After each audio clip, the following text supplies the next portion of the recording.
इदम श्री सद्गुरुवे नमः। जन्म शताब्दी पुस्तक माला 77 डे 6 आत्म विकास के 4 चरण।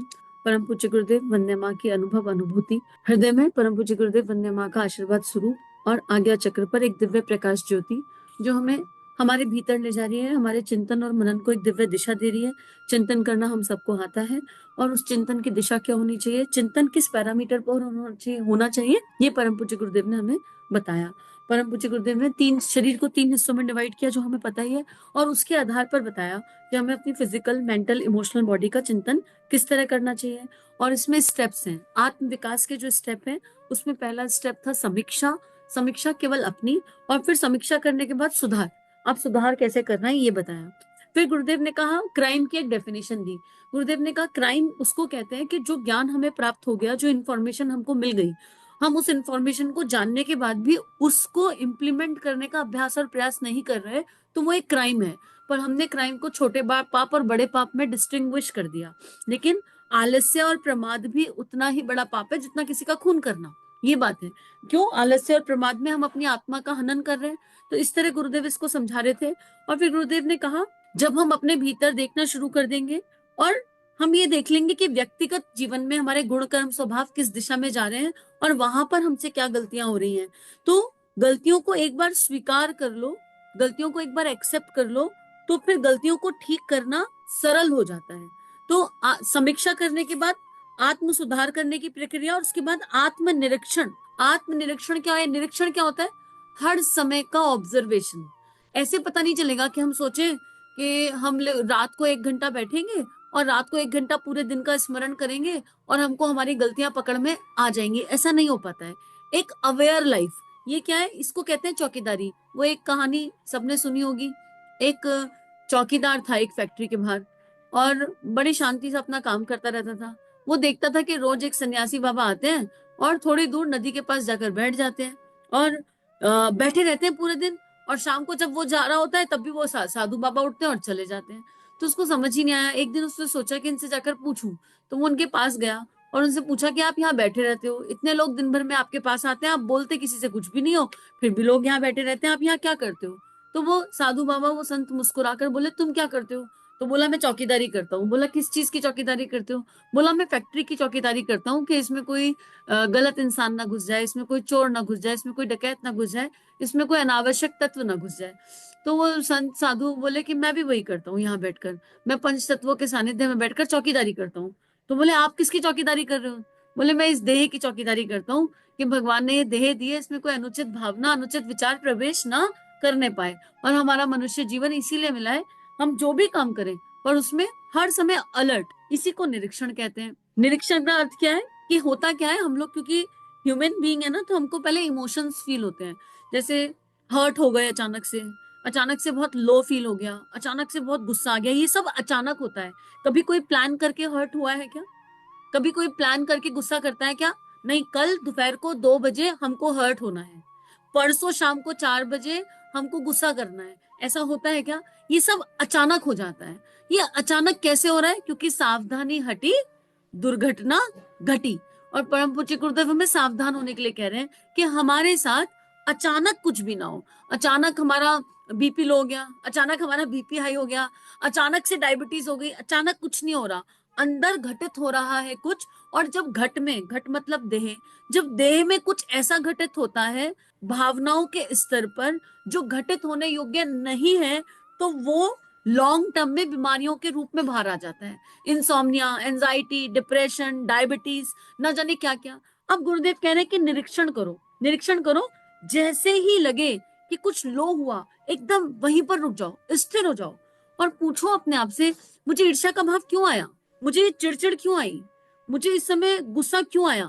मैंने बच्चे पर हाथ क्यों उठाया? मैंने किसी पर क्यों चिल्लाया? मेरा मन किसी से नफरत क्यों कर रहा है? मुझे हेट्रेट की फीलिंग क्यों आई? Ask yourself then and there, उसी क्षण। इसको करने के लिए आपको कोई काम रोकना नहीं पड़ेगा, क्योंकि वैसे भी तो दिन भर कुछ ना कुछ सोचते रहते हैं। एक ऐसा व्यक्ति बता दीजिए, संत महात्माओं की बात नहीं करती हूँ, पर आम जिंदगी में जब हम रहते हैं तो एक ऐसा दिमाग जो खाली रहे, हर समय कुछ ना कुछ सोचते हैं, पर जो सोच रहे हैं वो फ्रूटफुल नहीं है, जो सोच रहे हैं वो कंट्रीब्यूटिंग नहीं है, और जैसा सोचते हैं वैसा बन जाते हैं। जिसके बारे में सोचते हैं उसके गुण और अवगुण धारण कर लेते हैं। तो हम कैसा सोचते हैं ये हमको देखना पड़ेगा, हम किन के बारे में सोच रहे हैं ये भी हमको देखना पड़ेगा, और हम जिनके बारे में सोच रहे हैं, क्या सोच रहे हैं, ये भी हमको देखना पड़ेगा। धीरे धीरे हमें कैसा सोचने की दिशा को बदलना है, और किसी और के बारे में सोचने की आवश्यकता ही नहीं। हरी कथा कथा, बाकी सब व्यथा। सोचो तो अपने इष्ट के बारे में सोचो, अपने गुरु के बारे में सोचो, और गुरु की बताई गई बातों के बारे में सोचो, ऋषि सत्ताओं के बारे में सोचो, इस मानव जीवन को कैसे कंट्रीब्यूट कर सकते हैं इस बारे में सोचो, अपनी 5 शक्तियां जो भगवान ने बहुमूल्य दी हैं उनको कैसे दिव्यता की ओर उनका विस्तार किया जा सकता है उस बारे में सोचो, इन 5 इंद्रियों को कैसे दैवीय भोजन दिया जा सकता है इस बारे में सोचो। सोचने के लिए बहुत कुछ अच्छा है, लेकिन उसके लिए निरीक्षण करने की आवश्यकता है। पहले ये तो पता चले कि गड़बड़ हुई कब। प्लान करके तो कुछ गड़बड़ किया नहीं, लेकिन फिर भी गड़बड़ हो रहा है, और इसीलिए हम कह देते हैं कि हमें कोई प्यार नहीं करता और हम जीवन से दुखी हो गए, हम प्रसन्न नहीं है, हम आनंदित नहीं है, सबने हमारा जीना दुर्भर कर रखा है। ये सब आ कहाँ से रहा है? ये अचानक नहीं हुआ। अचानक तो वो इमोशंस आए, अचानक तो वो ट्रिगर्स आए जिनको हमने ध्यान से देखा नहीं। तो परम पूज्य गुरुदेव कह रहे हैं, आत्मनिरीक्षण द्वारा इन चूकों को सुधारने वाला अगला कदम आता है आत्म परिष्कार, अर्थात आत्मनिरीक्षण के बाद में आत्म परिष्कार का दूसरा परिष्कार मतलब होता है ट्रांसफॉर्मेशन। परिष्कार इज ट्रांसफॉर्मेशन, यानी बदल देना। देखो, निरीक्षण किया, मैंने देखा, अरे मुझे इतनी जोर से गुस्सा आया कि मेरा पट से हाथ उठा और मैंने संतान के ऊपर झट से मार दिया। तो ये क्या हुआ मेरे साथ? ये निरीक्षण है। अब कारण देखो क्या हुआ, बच्चे ने कहना नहीं माना। तो हम क्यों चाहते हैं कि बच्चा कहना माने? ऐसा कौन सा बच्चे ने काम किया जिससे उसका भविष्य खराब हो जाएगा? आस्क योरसेल्फ, क्या यहाँ पर बच्चे की जगह मेरी सास होती तब भी मेरा हाथ उठ के पट से मार देता? मतलब यहाँ पर कोई मेरा बॉस होता तब भी हमारा हाथ उठता और हम पट से मार देते? मतलब ये गुस्सा इतना समझदार है, ये हाथ उठने की जो वृत्ति है ये इतनी समझदार है कि ये जान रही है कि जिसको मैं डोमिनेट कर सकता हूँ, कर सकती हूँ, उसी पर उठती है, और जिसको हम दबा नहीं सकते उस पर नहीं उठती। ये गुस्सा इतना समझदार है, तो हम इतने मूर्ख कैसे हो गए कि गुस्सा हमको बहला कर ले गया? यहीं पर पॉज ले लो, यहीं पर शांत हो जाओ, यहीं पर रुको, एक्चुअली परिस्थिति को देखो, एक्चुअली ये देखो कि मेरे अंदर की शांति की चाबी कैसे इतनी जल्दी शिफ्ट हो गई, कैसे किसी और के पास चली गई। ये हो जाएगा तो ट्रांसफॉर्मेशन हो जाएगा। अब अपने क्रोध को ट्रांसफॉर्म करने का समय है, अपने एंजाइटी स्ट्रेस को ट्रांसफॉर्म करने का समय है। मोस्टली ये होता कब है? जब हमारे मन मुताबिक बात नहीं होती, तब होता है।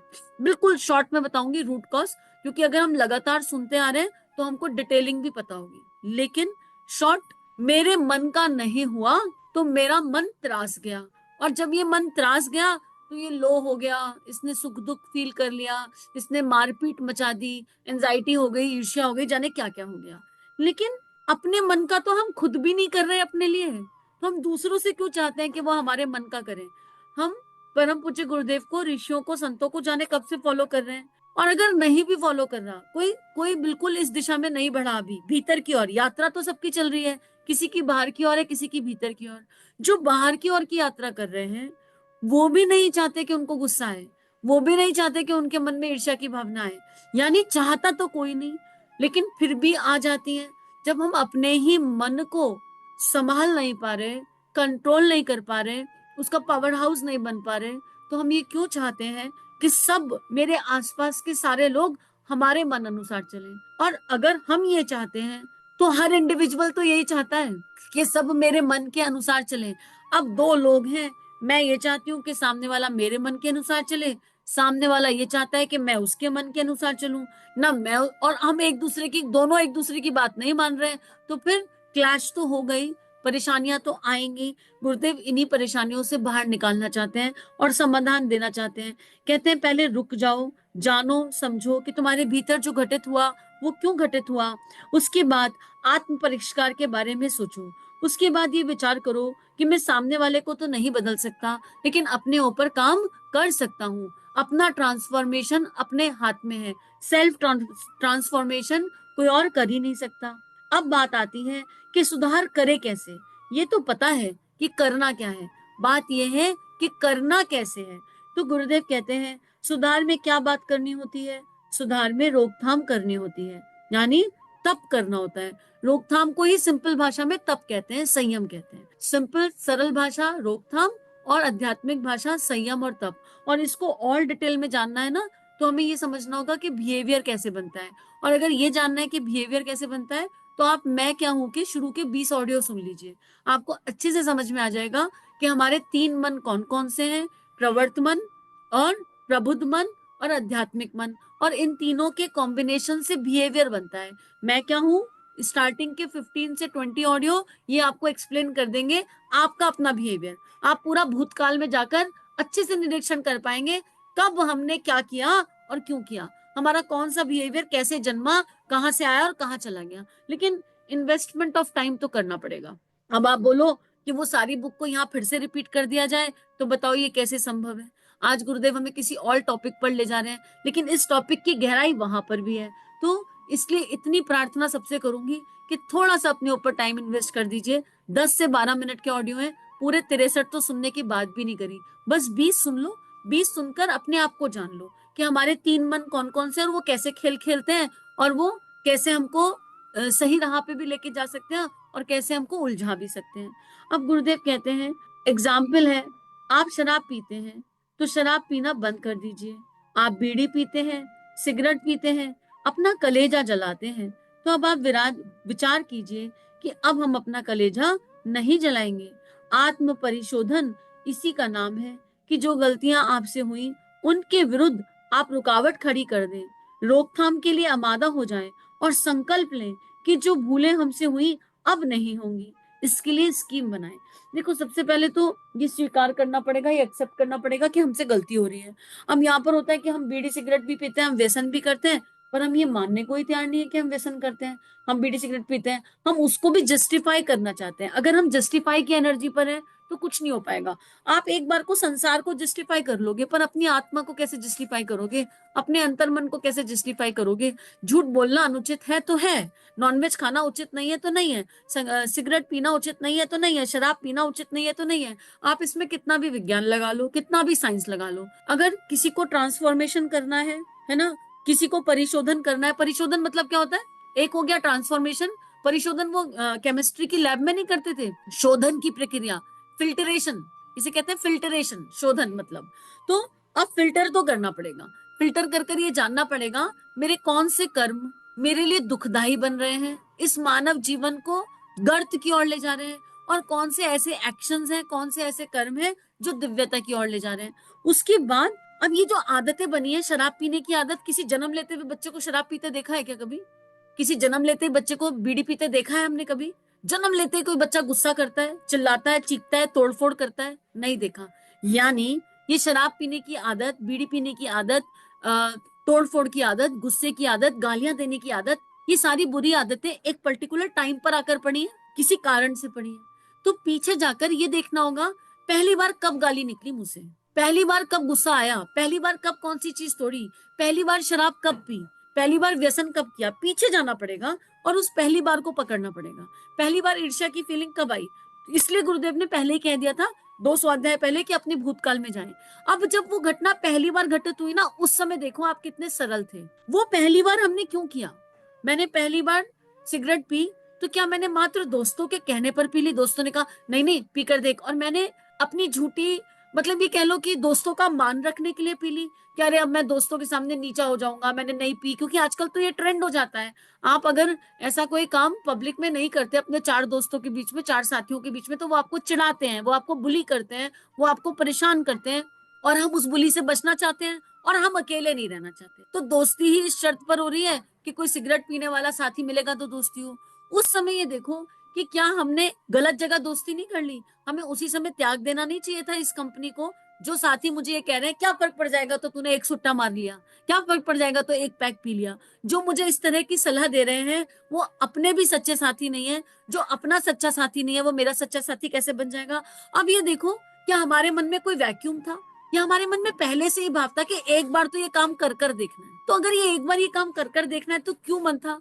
अब देखो पीछे जाकर, क्या पेरेंटल फोल्डर में कहीं ऐसा है, क्या कहीं मम्मी पापा ऐसा कर रहे हैं? और अगर मम्मी पापा ऐसा कर रहे हैं या कहीं पर हमने किसी को करते हुए देख लिया, उनकी लाइफ कैसी है? क्या उनकी लाइफ में कोई सुकून, कोई आनंद, कोई शांति है? अब आपको अपने आप समझ में आ जाएगा, जो लोग ये कर रहे हैं उनकी लाइफ के आउटपुट पर आनंद, शांति, सुकून नहीं है। तो जब हमको ये दिखाई दे रहा है तो इसको ट्रांसफॉर्म करने में दिक्कत क्या है? बात यह है कि हम शॉर्ट टर्म सोचते हैं, हम पीछे जाकर सोचते ही नहीं। तो सबसे पहले अपने आप को सरल मानिए, अपने आप को नित्य शुद्ध बुद्ध मानिए, अपने आप को गलत मत ठहराइए कि हम ये करते हैं तो ये कोई बहुत गलत काम है। काम गलत है, लेकिन वो गलत काम की आदत पड़ी कब, वहां जाना पड़ेगा। हम जब जन्मे थे तो बहुत प्योर थे, और आज भी वो प्योरिटी हमारे भीतर कहीं छुपी हुई है, और हमको उस प्योरिटी तक जाना है, हमको उस इनोसेंस तक जाना है, हमको उस सरलता तक जाना है, और अपने उस इमोशन को, अपने उस बिहेवियर को देखना है जहां पहली बार हमने वो बिहेवियर किया, भले ही वो कोई भी बिहेवियर पैटर्न हो जो मानव जीवन को शोभा नहीं देता, और वहां से हम इसको ठीक कर सकते हैं। और इसीलिए कह रही हूँ कि इसको ठीक करना है तो मैं क्या हूँ सुन लीजिए, वहां जाकर क्या करना है यहाँ पर भी धीरे धीरे बात आएगी, पर मैं क्या हूँ सुन लेंगे तो और अंडरस्टैंडिंग ब्यूटीफुल हो जाएगी। तो आज के लिए इतना ही। अब भूतकाल में थोड़ा सहजता से चलते हैं, सजगता से चलते हैं, अलर्टनेस के साथ चलते हैं, ठीक है? और अब क्योंकि हमें पता है कि हम आत्म समीक्षा कर रहे हैं, तो आप भूतकाल के जिस भी पल पर पहुंचे, जहां आपने पहली बार कोई चीज तोड़ी थी, पहली बार कुछ ऐसा किया था जो ना करने योग्य था, तो वहां पर और भी साथी आत्माएं होंगी। तो अब इस समय हम आपको, अपने आप को ये नहीं बोलेंगे कि मैंने फलाना की वजह से फलाना किया था, नहीं। अभी हम केवल आत्म समीक्षा कर रहे हैं, हमें याद रखना है, हम केवल अपना चिंतन कर रहे हैं। मतलब उस समय भी मेरी चाबी किसी और के हाथ में थी, अब हम वहां पर भूतकाल में गए उनसे अपनी चाबी वापस लेने के लिए, कि लाओ हमारी चाबी हमें वापस दे दो, हमारी खुशियों की चाबी हमने आज से 10 साल पहले आपको सौंप दी थी, हमें पता नहीं चला। हमने आज से 20 साल पहले आपको सौंप दी थी, हमें पता नहीं चला। आज हम ये चाबी वापस लेने आए हैं अपने गुरु के सानिध्य में। तो चलिए चलते हैं एक दैवीय यात्रा पर। सभी अपना ध्यान रखिए, और इस गहरी डुब, इस गुहा में, अभी गुरुदेव गुफा में प्रवेश करा रहे हैं, तो इस गुफा का आनंद बहुत आएगा। अच्छे से प्रवेश करते हैं, है ना? इसमें कोई लूप होल नहीं छोड़ते। तो एकदम श्री सद्गुरुवे नमः। और इन भावनाओं का विस्तार करने के लिए सभी को बहुत बहुत आभार। जय हिंद। अगर ये वीडियो आपकी लाइफ में बदलाव ला रहे हैं, ये भावनाएं आपके अंतःकरण को स्पर्श कर रही हैं और आपके जीवन में परिवर्तन आ रहा है, तो इन वीडियोस को विश्वव्यापी बना दीजिए। चैनल को लाइक कीजिए, सब्सक्राइब कीजिए, और इस कंटेंट को जहाँ जहाँ तक पहुँचा सकते हैं पहुँचा दीजिए, ताकि दिव्य विश्व वसुंधरा जागृत हो सके, ऋषियों की और संतों की लेखनी सभी के अंतःकरण बदल सके। जय हिंद, जय भारत।